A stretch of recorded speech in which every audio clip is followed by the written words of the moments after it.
Pour comprendre ce qui guide l'amateur de vin, nous avons voulu faire une dégustation à l'aveugle parce que finalement la dégustation à l'aveugle est le seul moyen de faire profiter ses sens sans se laisser influencer par les étiquettes ou par le prix d'une bouteille de vin.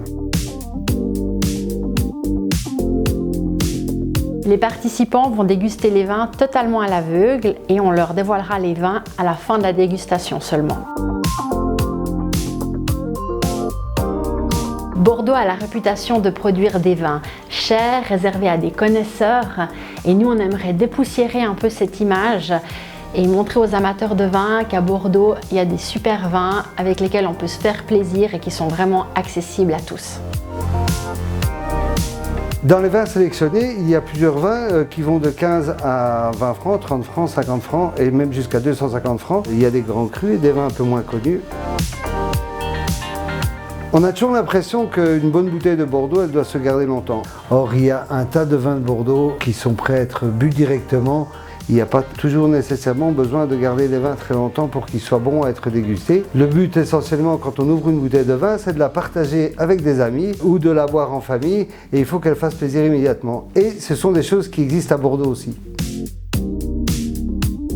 On voit qu'à l'aveugle, le vin le plus cher n'est pas forcément le vin qui l'emporte. Ce qu'on essaye de faire ici, c'est que les dégustateurs fassent confiance à leur sens et qu'ils aillent vers des vins qu'ils aiment déguster. On partage un moment de convivialité, on apprend des choses. C'est comme ça qu'on découvre le vin, c'est en dégustant sans voir les étiquettes.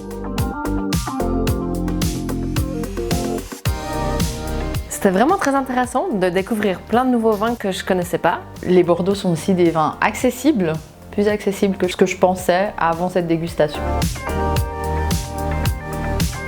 Ça peut être super intéressant de comparer comme ça les vins. Ouais. Ne sachant pas ce que tu bois, à quel moment, tu es obligé de te concentrer sur réellement ce que tes papilles te disent.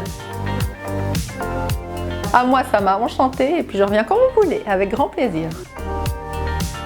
Il y a une expression bien connue qui dit qu'il n'y a pas de grands vins, il n'y a que des grandes bouteilles. Et finalement, c'est tout à fait vrai. Les grandes bouteilles sont les bouteilles qu'on boit à un moment bien précis avec des personnes avec qui on a envie de partager.